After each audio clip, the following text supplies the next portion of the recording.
Bismillahirrahmanirrahim. Assalamualaikum warahmatullahi wabarakatuh.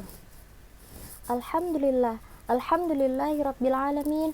Wabihi nasta'in ala umuri dunya waddin. Wassalatu wassalamu ala asrafil anbiya'i wal mursalin. Wa ala alihi wa sahbihi ajma'in, amma ba'du. Yang pertama dan yang paling utama, marilah bersama-sama kita panjatkan puji dan syukur kita kehadirat Allah Subhanahu wa Ta'ala yang telah memberikan beribu-ribu nikmat kepada kita, terutama nikmat iman dan Islam serta nikmat sehat walafiat, sehingga kita dapat berkumpul di tempat yang penuh barokah ini. Yang kedua, salawat dan salam senantiasa terlimpah curahkan terhadap baginda Nabi besar kita Muhammad sallallahu alaihi wasallam yang telah membawa kita dari zaman kegelapan hingga ke zaman yang terang benderang seperti sekarang ini. Yang terhormat dan yang saya hormati, Dr. Haji Tubagus Wahyudi, STMSI. Kali ini saya akan membahas tentang akal sehat. Akal sehat adalah kemampuan seseorang melakukan penilaian yang bersifat dasar bagi manusia dan hewan, tetapi hanya manusia yang mempunyai real reason thinking. Akal adalah suatu peralatan rohaniah manusia yang berfungsi untuk membedakan yang salah dan yang benar, serta tergantung luas pengalaman dan tingkat pendidikan formal maupun informal. Sehat adalah keadaan sejahtera dari badan, jiwa, dan sosial yang menginginkan seseorang dapat hidup secara sosial. Mengapa akal itu harus sehat? Al-Quran mendorong manusia untuk menggunakan akalnya dengan optimal dan benar. Akal sehat adalah yang membenarkan dan tunduk kepada Al-Quran dan sunnahnya.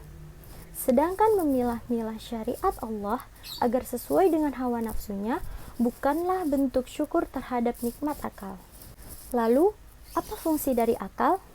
Fungsi akal adalah menerima, membenarkan, menjelaskan, dan mengimplementasikan wahyu Allah di dalam Al-Quran dan hadis Nabi yang sahih. Mustahil wahyu Allah bertentangan dengan akal.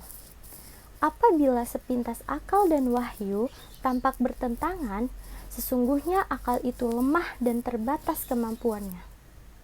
Seperti dalam surat An-Nisa ayat 28 yang berbunyi, A'udzubillahi minasyaitonirrajim, Bismillahirrahmanirrahim. Yuridullahu ayyukhaffifa ankum wa khuliqal insana dha'ifa. Yang artinya, Allah hendak memberikan keringanan kepadamu dan manusia dijadikan bersifat lemah.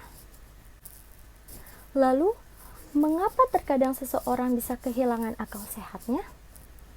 Ternyata, faktor seseorang bisa kehilangan akal sehatnya adalah kebiasaan dalam berpikir sesuai pola tertentu, dan itu terbentuk karena lingkungan, keluarga, budaya, dan lain sebagainya.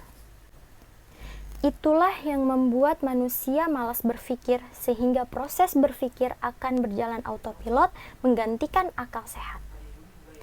Seperti dalam kisah Korun berbuat aniaya, ia angkuh dan sombong. Hatinya beku dan akalnya keras, sehingga ia tidak bisa menerima nasihat kebenaran. Ketika diperingatkan agar tidak angkuh dan sombong dengan harta yang dimilikinya, ia malah berpaling dan berkata, "Sesungguhnya aku hanya diberikan harta itu karena ilmu yang ada padaku." Seperti dalam surat Al-Qasas ayat 76 yang bunyinya, A'udzubillahi minasyaitonirrajim, Bismillahirrahmanirrahim. Inna Qaruna kana min qaumi Musa fabagha alaihim wa atainahu minal kunuzi ma inna mafatihahu latanu bil usbati ulil quwwah idh qala lahu qaumuhu la tafrah innallaha la yuhibbul farihin. Shadaqallahul adzim. Yang artinya, sesungguhnya Korun termasuk kaum Musa, tetapi dia berlaku zalim terhadap mereka, dan kami telah menganugerahkan kepadanya perbendaharaan harta yang kunci-kuncinya sungguh berat dipikul oleh sejumlah orang yang kuat.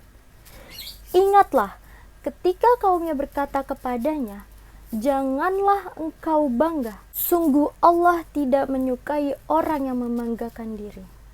Bagaimana cara mencegah agar kita tidak kehilangan akal? Yang pertama, pertimbangkan perspektif yang berbeda supaya Anda bisa berpikir jernih. Dan yang kedua, mintalah pendapat dari orang yang bisa dipercaya guna menentukan keputusan yang terbaik. Sekian penyampaian dari saya.